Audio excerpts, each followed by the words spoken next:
I've made episodes on what to do before a binge, what to do after a binge, but today we're going to talk about what to do during a binge eating episode because, girl, I have been there. Now, the unfortunate thing about binge ED is it can be really difficult to catch yourself in the middle of a binge and make the active choice to stop it because many describe it as an out of body feeling. You almost have no control over your physical actions because your brain is just taking over and pushing you forward into eating more and more food, and it's just so exhausting. Therefore, the first and most important step in this process is being able to identify in that moment that you are experiencing a binge eating episode. This does require you to take a step back for a moment and evaluate the situation at hand, which also means you need to switch from your emotional brain to your logical brain.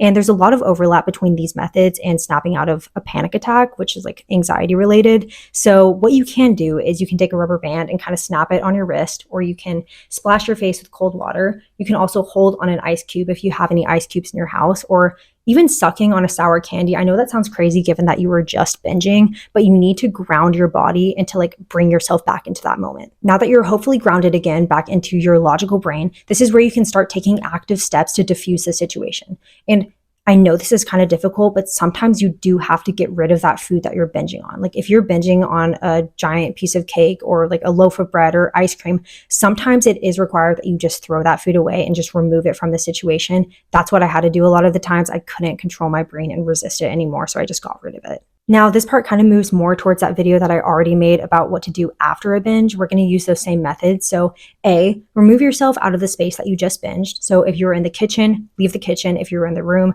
leave your room. You just need to find a new space where you can clear your head, start distracting yourself, and get back into your normal daily life and routine. Now that you've already grounded yourself again, got rid of the food, and removed yourself from the space that you binged in, this is the part where you can start distracting yourself, trying to find other activities, maybe call a friend, watch a show, go on a walk, do something that'll get your brain off of what just happened, and also congratulate yourself, because one of the hardest things about binge ED is admitting when you're having a binge and admitting that something's going wrong. People associate so much shame and guilt with binging, which is why it's oftentimes so hard for people to admit that they are experiencing a binge. So do not start that cycle of guilt. I promise it won't get you anywhere.